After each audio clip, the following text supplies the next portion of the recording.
नमस्कार मित्रांनो. हा माझा फर्स्ट प्रॉपर रिसर्च करून केलेला व्हिडिओ आहे. तसा टेक्निकली हा दुसरा व्हिडिओ आहे, पण पहिला व्हिडिओ थोडा ट्रायलसाठी केला होता. तर आपण आज बघणार आहोत जे आपलं इंडियन ऑटो मार्केट आहे त्याचा सप्टेंबरचा जो सेल्स डाटा आहे, तर तो आपण आज बघणार आहोत. GST 2.0 रिफॉर्म्स आल्यामुळे खूप सारा फरक पडलेला आहे. त्यात गाड्यांच्या किमती खूप लाख लाख रुपयेपर्यंत कमी झालेल्या आहेत. तर त्याचा गाड्यांच्या विक्रीवर कसा परिणाम झालेला आहे ते आज आपण बघणार आहोत. तर नव्या GSTच्या रिफॉर्म्समध्ये जुन्या आणि नवीन गाड्यांच्या किमतीमध्ये कसा फरक पडलेला आहे आणि किती टक्के फरक पडलेला आहे ते सर्वप्रथम आपण थोडक्यातपणे जाणून घेऊया. तर सगळ्यात पहिला छोट्या गाड्यावरचा जो GST होता 28% प्लस 1% सेस असं टोटल 29% होत होता. तर आता तो नवीन GSTमुळे तो 18%वरती आलेला आहे. तर या छोट्या गाड्यांमध्ये कोणकोणत्या गाड्या येतात, तर ज्या पेट्रोल, LPG आणि CNGच्या गाड्या आहेत 4 मीटरच्या आत येतात आणि ज्यांचं इंजिन 12 CCच्या आत येतं त्या गाड्या येतात. आणि डिझेलच्या बाबतीत ज्या गाड्या 4 मीटरच्या आत येतात आणि ज्यांचं इंजिन 15 CCच्या खाली येतं अशा गाड्या स्मॉल कार्समध्ये लागू होतात. त्यानंतर लक्झरी लार्ज कार्स आणि SUVच्या बाबतीत जो पूर्वीचा टॅक्स 28% GST आणि 22% सेस असा मिळून 50% व्हायचा, तो नवीन GSTमध्ये 40%वरती आलेला आहे. तर अशा गाड्या कोणत्या, तर ज्या गाड्या 4 मीटरच्या वर आहेत, ज्यांचं इंजिन आहे ते थ्रेशोल्डच्या वरती जातं अशा गाड्या येतात. आणि इलेक्ट्रिक कारच्या बाबतीत GST हा 5%वरती स्टेबल ठेवलेला आहे. तर सप्टेंबर महिन्यात सेलच्या बाबतीत सगळ्यात टॉपला कोण असेल तर तो आहे टाटा नेक्सॉन. टाटाने नेक्सॉनच्या 22,573 गाड्या सेल केलेल्या आहेत. मारुती डिझायरचे 20,038 युनिट सेल झालेले आहेत. हुंडई क्रेटाचे 18,861 युनिट सेल झालेले आहेत. महिंद्रा स्कॉर्पिओचे 18,372 युनिट सेल झालेले आहेत. टाटा पंचचे 15,891 युनिट सेल झालेले आहेत. मारुती स्विफ्टचे 15,547, सुझुकी वॅगनरचे 15,388, तर फ्रॉन्क्सचे 13,767 युनिट सेल झालेले आहेत.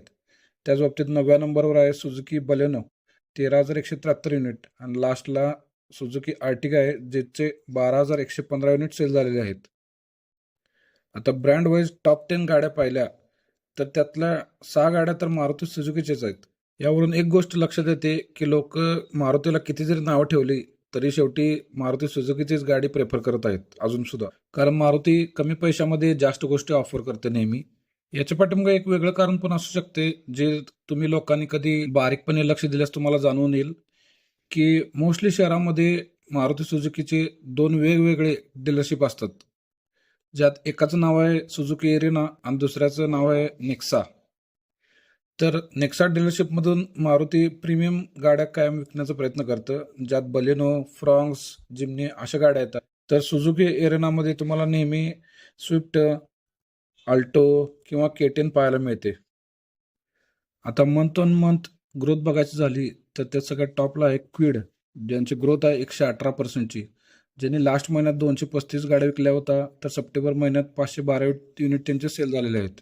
तसंच XUV 700ची ग्रोथ आहे 97%, स्कॉर्पिओची ग्रोथ आहे 87%, थार आणि रॉक्सची मिळून आहे 69%, XUV 3XO मध्ये 64%ची ग्रोथ आहे, नेक्सॉनच्या गाड्यांमध्ये 61%ची ग्रोथ आहे, टियागो 59% आणि होंडा अमेज 49%ची ग्रोथ आहे.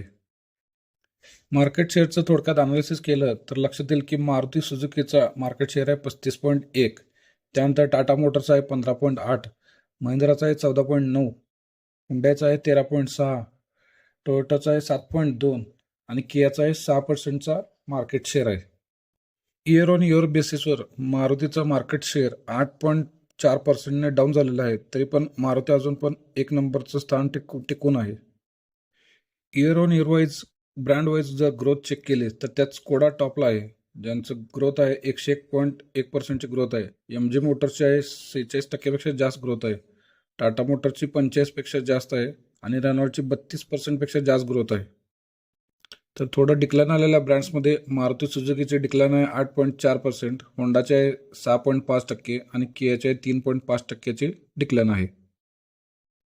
तर या सगळ्याचा ओव्हरऑल अभ्यास केला तर अशी गोष्ट लक्षात येते की गाड्यांच्या किमतीमध्ये 60-70 हजार ते 1-1.5 लाखपर्यंत किमती कमी झाल्यामुळे SUV सेगमेंट सध्या टॉपला आहे. मारुतीच्या सेल्समध्ये जरी डिक्लाइन झालं असलं तरी त्यांचं एक नंबरचे पोझिशन टिकून आहे आणि 2 आणि 3 नंबरला टाटा आणि महिंद्रामध्ये जोरदार टक्कर चालू आहे. प्रीमियम गाड्यांच्या सेल्समध्ये सुद्धा जोरदार गती आलेली आहे.